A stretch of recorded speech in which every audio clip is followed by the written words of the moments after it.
government's plan to basically put this tax on unrealised capital gains with people with superannuation funds of more than $3 million. Or $2 million, depends or on... $2 million, depending on who it is. Is there any justification in your mind for it? I kind of get the sense that most investors, most people would say no. What's your own idea about this? I think it's overly complex. I think it's not a very fair tax because every year you're going to have unrealised gains moving up and down. You know, it's going to create a lot of complexity in terms of, at the moment, it's fairly straightforward to calculate your tax on your super. It's just going to put a huge amount of complexity.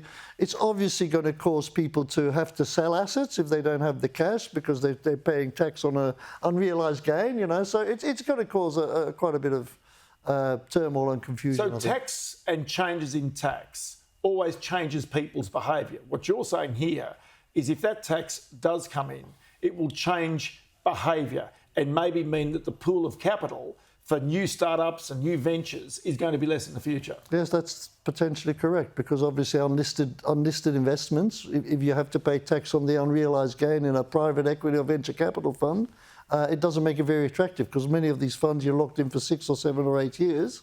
And if you have to pay tax on the unrealised gain, as I said, it just makes them not very attractive. So the big issue here is about the unrealised gain. It's the fact that many people won't have the tax, rather the cash, to pay that tax. Well, or they may have to sell other assets to pay the tax on gains, on unrealised gains, yes, on assets they hold in their portfolio. So if someone bought a property in their super fund for $200,000, it's worth $400,000 today.